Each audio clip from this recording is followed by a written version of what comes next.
कल्पना कीजिए एक ऐसी दुनिया की जहां आप जिंदा तो है, लेकिन आपकी हर सांस की भी कीमत है, जहां सपनों की भी नीलामी होती है और इंसान अब इंसान नहीं रहा, बस एक स्क्रीन के पीछे बैठा उपभोक्ता बन गया है। ये कहानी है एक ऐसे लड़के की जिसने अपनी आवाज से उस सिस्टम को हिला दिया जिसे सबने सच मान रखा था। एक भविष्य की दुनिया जहां लोग दिन भर साइकिल चलाकर एनर्जी बनाते हैं, इसके बदले उन्हें मिलती है कुछ मेरिट्स, डिजिटल करेंसी।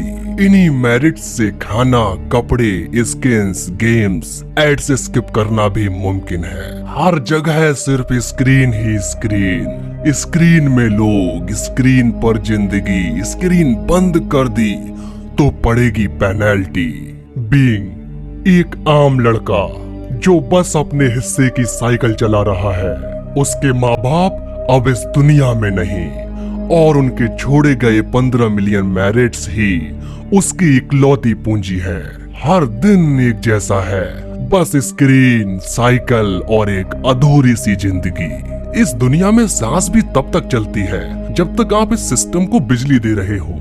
एक दिन बिंग बाथरूम में एक लड़की की आवाज सुनता है। उसका नाम एबी था। वो धीरे धीरे गाना गा रही होती है। उसकी आवाज इस शोर में जैसे शांति का टुकड़ा बनकर आई हो।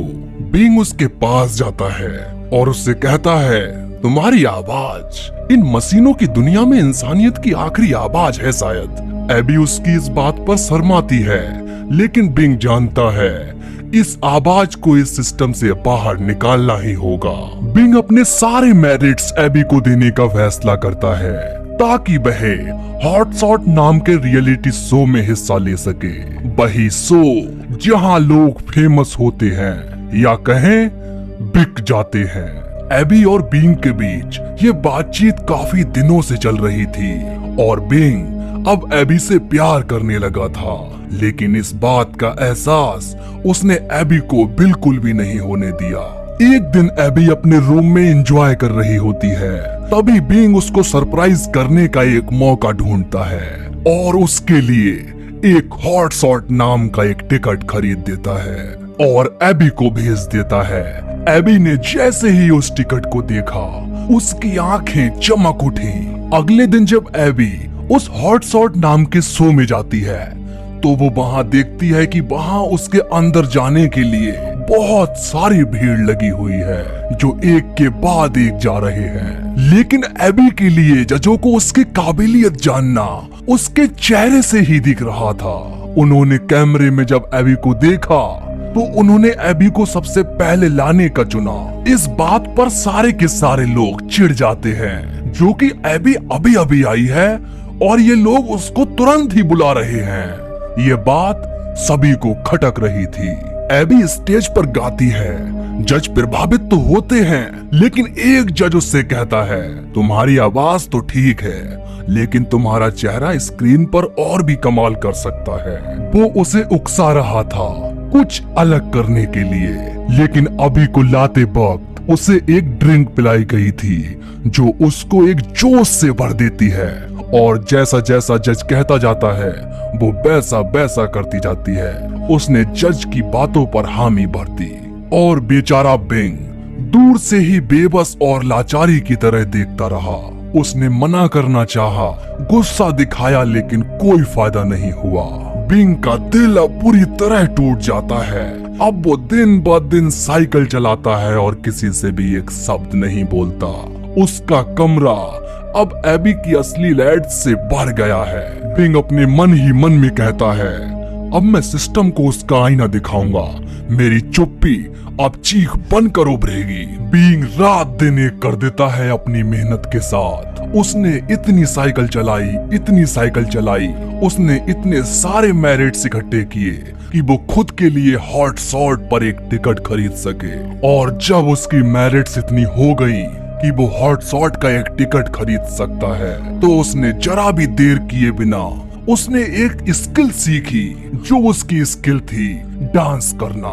उसने एक अजीब तरीके का डांस सीखा जो उसके लिए प्रभावशाली तो बनाता है, लेकिन उसका मकसद कुछ और ही था।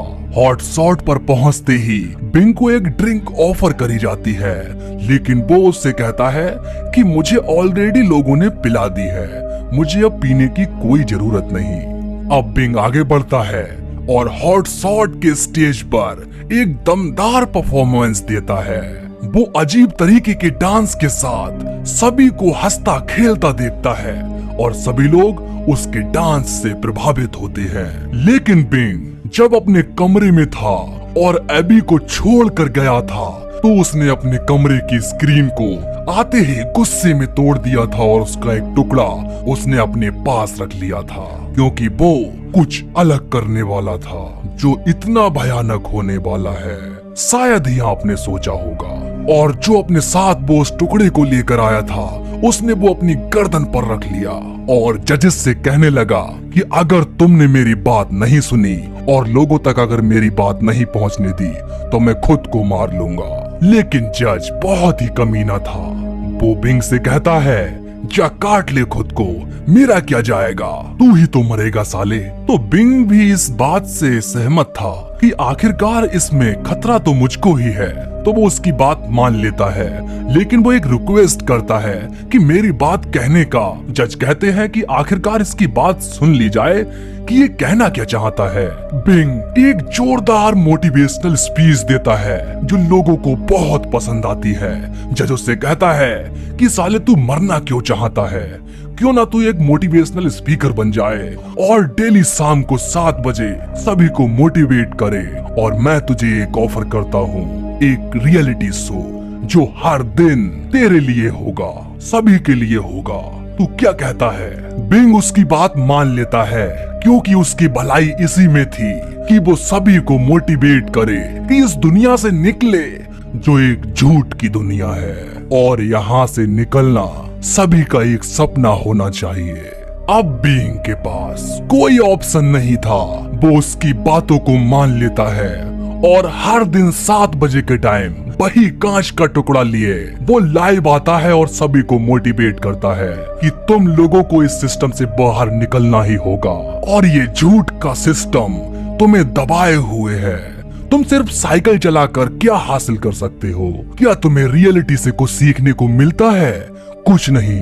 तुम्हें उसमें क्या देखने को मिलता है? सिर्फ झूठ, हर दिन झूठ। कभी खुद को समझो, कभी बाहर निकलो इस दुनिया से। और सच कहूँ तो अभी 2025 में भी लोग फोन में घुसे हुए हैं, सभी को वहाँ से निकलने की जरूरत है। हर दिन रील्स स्क्रॉल करते करते न जाने लोग कितना समय बर्बाद करते हैं। तुम्हें क्या लगता है ऐसे ही होंगी तुम्हारी जिंदगी पूरी?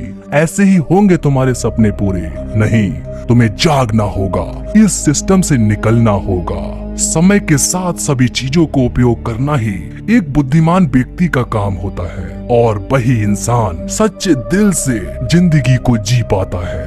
कभी कभी सिस्टम तुम्हें लड़ने की सबसे बड़ी सजा देता है कि वो तुम्हें खरीद लेता है, तुम्हें मंच देता है ताकि तुम औरों को भी इसी दलदल में खींच सको। बिंग खुद से कहता है क्या मैं जीत गया? क्या वाकई? नहीं, उसने एबी को तो खोया ही खोया, उसने खुद को भी खोया। क्या उसकी बातों से लोग इंस्पायर होंगे? मुझे नहीं लगता, क्योंकि इस खोई हुई दुनिया में लोग सो रहे हैं।